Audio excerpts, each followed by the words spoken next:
bayarane double sok tanggal 28. Oh. Iki mau sadurunge awake dhewe metu ana tari-tariane iki mau jenenge apa? Gambyong Mudatama. Wah, Gambyong Mudatama. Ya. Gambyongnya akeh-akeh ya, Tru. Heeh. Maneka warna. Ana Gambyong PKJT, ana Gambyong Marikanen, Gambyong Marianom dan lain sebagainya. Nyatane kaya ngene iki ditrepne ning wayangan kok ya penak. Lah iya.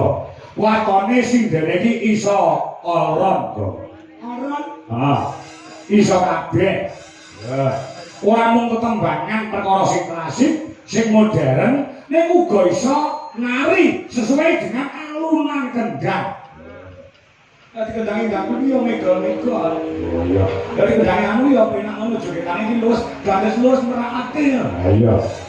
Ini membuktikan bahwasanya sinden duit selaras Indonesia ini siap tempur. Ya, dijak piye baik iso, dijak model garapan piye baik iso. Ya. Kula iki PR kanca-kanca iki yo ditagih lawan guruku. Pak Eko Mugiono yang wonten ing Cikarang, Jakarta. Untuk tanggal 22 lagu apa jenenge Lenjer Kuning kudu apa? Ya. Lah iya ta, ngomong di DPR bangsa lagu-lagu lek kanca-kanca iki kaya ngono ki apa ta gaweane to panganane to. Oh, ngono ya. Mas Garek, apa to? Isih ngabyantara sowan. Ana bame penjenengane Bapak Sugiyanto. Pak RT, uga Bu Yayu ngerancang wonten Mantingan Kabupaten Ngawi. Oh, sing dituju ya awake dhewe, Bro. Oh, ngono. Walaupun ditawani dalang A, B, C, D, E, F, G, paribasane wis ora kengguh awake dhewe sing tinuju ana mlenging kabu ingin kudu bisa dadyasana menghibur masyarakat dalam rangka pernikahan dari Mbak Ayu Nadia so Mas Irfan. Oh, maaf ya. Matur sembah nuwun peparingipun rejeki panjenengan Pak Sugiyanto saha Ibu Yayu. Lumantar panjenengan ingkang sampun maring rejeki yang dipun maringaken dhateng kula sumrambahipun lumintu dhateng para kanca-kanca Wijolaras Indonesia. Ya. Sida bayan batang pun ya. Ora. Padake dalam tipis besok tetep bayaran aja kendu. Ngono ya. Kemangane nek wayahe bayar iki yo bayar. Ngono ya. Ora kena duwe wis dilunasi duwe entek sik yo rasane tinggal gelanggang colong jupuk yo ora kena. Ya. Colong mlayu. Heeh. Ora tanggung jawab. Ya. Yo iki sak Inggrise lega. Terus fotoku si legit ya si lenggah ya para pandemen budaya ya sih akeh sing do pinarak lho kayak ibu-ibu sing do lenggah ya sak ngono kae cek do keblat mirsani keblat ing atase biasane nek wis ngancik jam 2 gek wanci goro-goro iki sing nonton wis entek resik ning nyatane bunyi iki isih komplit isih kebak sing do humon. Kula kanca-kanca awake dhewe dikancani meleh kanca-kanca Wijolaras Indonesia, tepuk tangan buat para penonton yang masih lenggah masih hadir pada malam hari ini. Saya kowe iki aja bergengsi ta. Ngopo? Sebabnya apa penonton kok jek komplit nganti gara-gara nonton wayang delok nikan. Kemasane delok dapurku. Ya, ya. Coba sih mau sore mau rong sempat ataunya sing klasik-klasik, Bro. Wah, ya. Pokoke kalau mongso sing desane nganti ngancik goro-goro iki para mini sepuh. Mula disuguh lagu sing berbau klasik. Oh, ngono. Ya. Sing kembang sapa? Anak wedok. Sapa? Ini kan Calindrino. Apa roman samu? Ini kan Calindrino sing diapali mau lagu-lagu sing dangdut campur sari. Oh tidak. Ora ya. Ora. Lagu-lagu klasik ya oke, lagu klasik-klasik ya dipangan Drogo. Ning aku njaluk to request. Request apa? Sing ngendang pengendang wedok ya ki Mbak Angelia Maharani. Oh iya. Wedok ya sing ngendang. Aku marahi dititipi duit. Oh ngono. Saka panjenengane Ibu Lis Maksum yang mapan ana ing Den Haag Belanda. Oh ngono.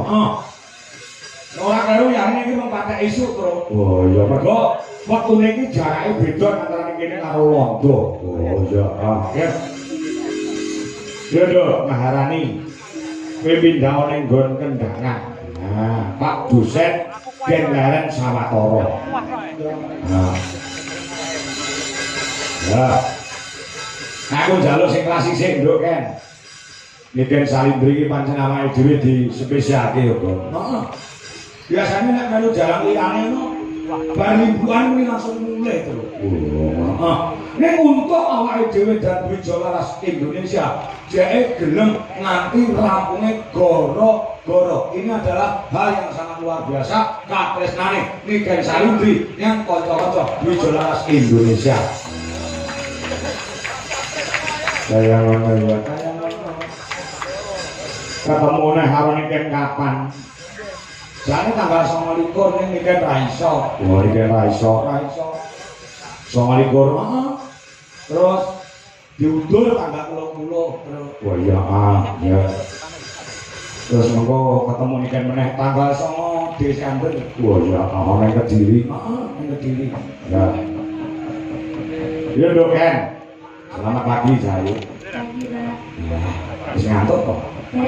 Oh, Sajane karo ibu kok ngrumpi ngomongnya apa?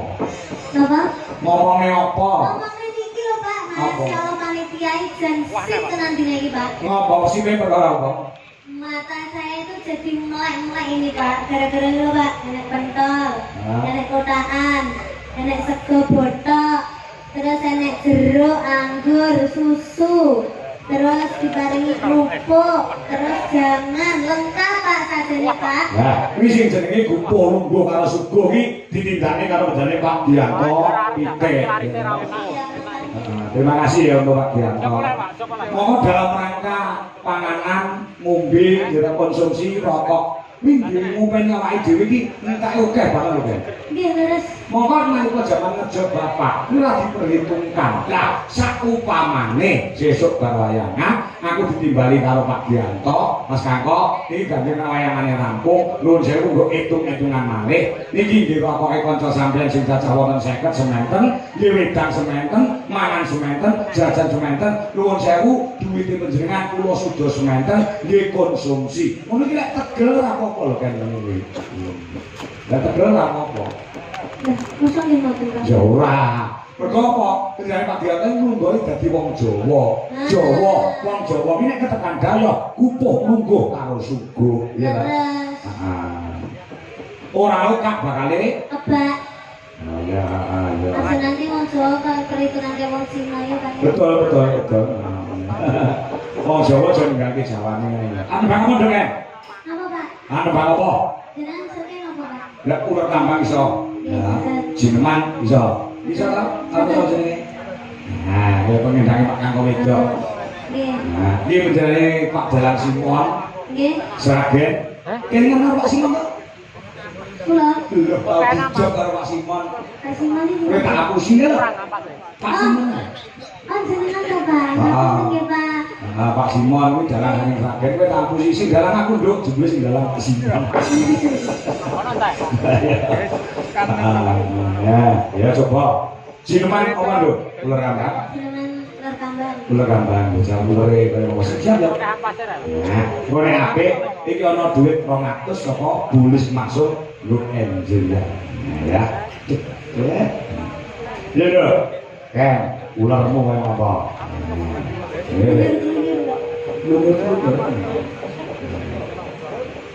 Nano, nah, ya.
Tendangan barang yo bakoh yo rasa, yo kan. Iya, Pak. Talentane Dwijo Laras kaya ngono kuwi. Dadi apa-apa ki serba bisa. Engko sindhen yo iso joget, yoga, lanang-lanang wedok. So sini. Nih. Gulung iki lho, gulung. Kowe kok iso mendhak koyo ngono apike koyo ngono kuwi. Tanganmu kuwi mok susuk kaya piye? Mboten nggih. Ora panas to mok kendang. Boten. Kok bapak nek nek kendang simen itu panas. Aku jane bapak ki bangun susu ya malam iki. Kok tangan iki ora iso awet kaya tangane sampean. Beda lek ngeplak bokonge buduwi beda. Ayo, ya ini kok wis tani. Ayo, ya ini kok wis masak. Ayo, ya ini kok cetek geni. Lah iki ora tuaku. Mulai ngendang wis umur piro, Nduk? Ono. Anu haran. Kalau kelas 3 SD, Pak. Kelas 3 SD pun ngendang. Ayo. Pak Haryono, aja ngopi kok. Golek nek ayo. Piye pendapatmu tentang pengendang wedok siji iki? Iya, ayo. Luar biasa, Mas. Luar biasa nih, berarti apa? Nggih biasa di luar. Tegesane kok teng jaba niku sinau kendang niku wau ngoten. Awak dhewe selaku dadi wong tuwek-tuwek marep ya, Pak ya. Marep no kan tundungane. Tundungane piye? Nggih muga-muga cita-cita niku saged tercapai ngoten. Cita-citane apa to? Kene apa to? Rabi niki, rabi. Boten. Oh, boten ta. Boten. Saiki wis kuliah wis lulus lho, Mbak. Dereng semester 7, Pak. Oh, semester 7. Pitu muga-muga untuk pitulungan. Anu dititipne Pak Don iki mawon titipne. Dititipne piye maksudnya? Maksudnya nggih kersane dipun didik kersane lare menika saged bercapai menapa cita-cita nipun. Wong dosene karo Pak Dodo kuwi ya. Nggih. Dosene sing ndang kuwi ya. Nggih, Pak. Pak Dodo kuwi nang kelasmu lek mulangno galak wae. Galak banget, Pak. Oh, galake piye? Anu, Pak. Nggih, Pak, ulekane mboten penak, Pak. Kuwi berarti kalau omah kerah karo bojone. Mulai ngajari ngendang, awakmu sing ngajari ngendang ya Pak Dodo kuwi to. Nggih, Pak. Boleh ngajari ngendang kok mburi kok ngarep. Jel. Nek ngajari ngendang kok mburimu apa pengarepmu? Inggil, Pak. Ditakoni tenang kok. Pak Dodo kan saged bolak-balik. Saged bolak-balik berarti kok ngarepmu. Oh, Pak Dodo ki bolak-balik gelem lho bae. Maksudnya kendangnya ini. Lah iya kendange. Nggih. Lah iya, lha rumah kamu apa? Nggih, boten. Lho, boten piye lho aku ngomongnya kendang kok mau. Sing pikirane kotor ki awakmu kuwi aku ngomong kendang lho. Nggih, Pak. Ampun. Heeh. Kerasan yo melu dijelasin Indonesia. Nggih, Pak. Alhamdulillah. Sama bareng bis Amor Yoko mau bareng Heis Amor Hidayah. Bareng bis, Pak. Bareng bis. Kok ora bareng Heis napa? Heis iki gone wong wedok-wedok, lha malah bareng ngene kok lanang-lanang. Ditutak niku, Mbak ini lho, Pak. Oh, ditutak. Oh, lek ngono iki lek segaman ora aki sinden kalah saingan yo ngono kuwi modele. Iya. Saya Pak Yan nggih. Saya Sampai tak omong ya. Ada saipe. Saipe iki kok. Saipe rape. Bapak. Ayo balik ayo kan. Jangan ngomong. Saliyane ngendang sing mau kuasai ngomong. Har. Saliyane ngendang. Liyane bonang. Dalang sak boten.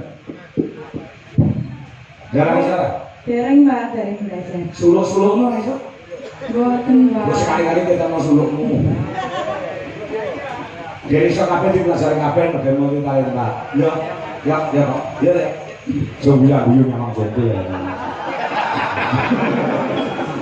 Kayak gede pacare jombi iki sing bener ya. Bener. Masa depan. Heeh. Kok rumah sampe Mbak Tumpe kabeh krune DLI dipacari ae. Ah iya, oke, coba. Mana ya? Ini kan bener lah. Boleh nih, Sali. Dari bisu. Ah, Boten dik gosip. oh masih. Wis tenangnya karo Ardi tok. Jadi abdi, jadi kowe iki turane compenge jarene ngono. Iya. Orang-orang kati apa-apa. Air. Meskipun kamu tidak bersamaku, kamu memilih bersamanya. Terima kasih kamu sudah pernah di atasku.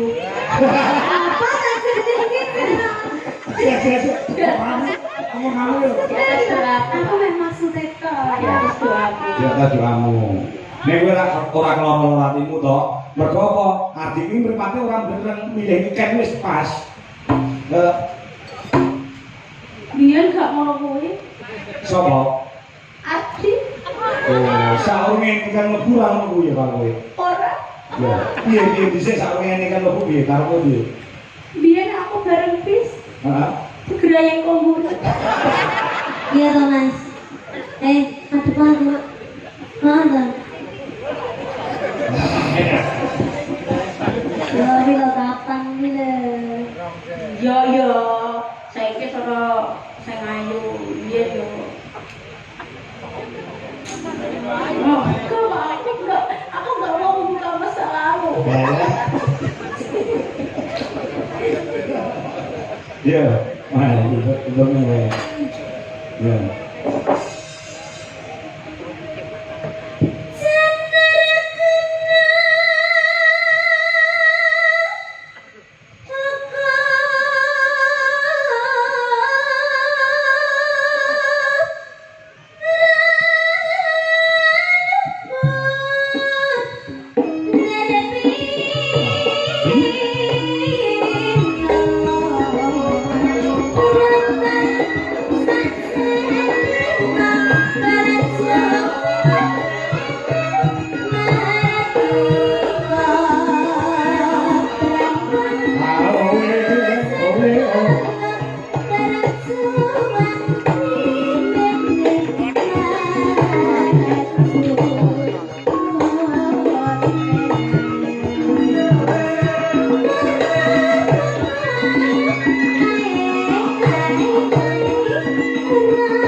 Kanca-kanca tepuk tangan Gando Angelia Maharani.